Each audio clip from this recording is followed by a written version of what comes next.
बहुत समय पहले की बात है। एक छोटे से गांव में एक टोपी वाला रहता था। उसका नाम मोहन था और वह गांव-गांव जाकर टोपियां बेचता था। उसकी टोपियां बहुत मशहूर थीं, क्योंकि वे सुंदर और टिकाऊ होती थीं। एक दिन मोहन ने सोचा कि वह पास के शहर जाकर अपनी टोपियां बेचेगा, ताकि उसे ज्यादा पैसे मिल सकें। वह अपनी टोपियों से भरी टोकरी लेकर चल पड़ा। रास्ते में चलते चलते मोहन को बहुत थकान महसूस होने लगी। दोपहर का समय था और सूरज तेजी से चमक रहा था। गर्मी बहुत ज्यादा थी और मोहन को आराम की जरूरत महसूस होने लगी। चलते चलते वह एक बड़े पेड़ के नीचे पहुंचा, जिसकी छाया ठंडी और सुखद थी। उसने सोचा, क्यों न कुछ देर यहाँ आराम कर लिया जाए। मोहन ने अपनी टोकरी पेड़ के पास रख दी और लेट गया। धीरे धीरे वह गहरी नींद में सो गया। उस पेड़ पर बहुत सारे बंदर रहते थे।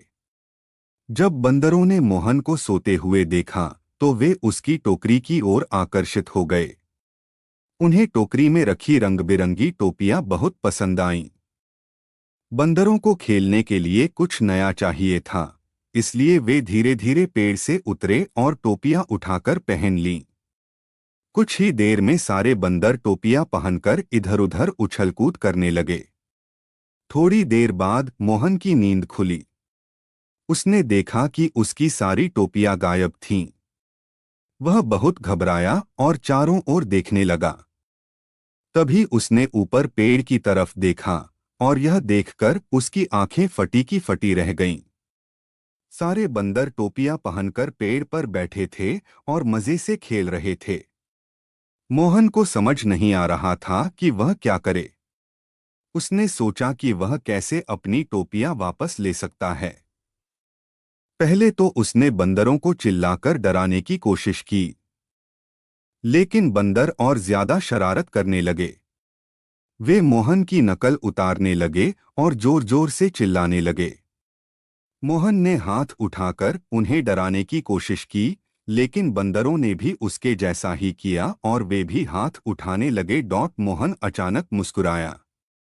उसके दिमाग में एक तरकीब आई।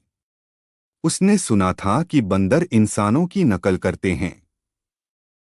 उसने तुरंत अपनी टोपी सिर से उतारी और जमीन पर फेंक दी। बंदरों ने यह देखा और उन्होंने भी वही किया। सारे बंदरों ने अपनी अपनी टोपियां उतारकर जमीन पर फेंक दीं। मोहन ने जल्दी से अपनी सारी टोपियां इकट्ठा कर लीं और टोकरी में रख लीं। मोहन ने चैन की सांस ली और अपनी टोकरी सिर पर रखकर हंसते हुए गांव की ओर चल पड़ा। उसने मन ही मन सोचा, कभी कभी मुश्किल घड़ी में दिमाग से काम लेना चाहिए, ताकत से नहीं। अब जब भी मोहन को यह घटना याद आती, तो वह मुस्कुरा देता और सोचता कि कैसे उसने चतुराई से अपनी टोपियां वापस पाईं। इस कहानी से हमें यह सीखने को मिलता है कि बुद्धिमानी से काम लेने पर हम किसी भी समस्या का समाधान कर सकते हैं।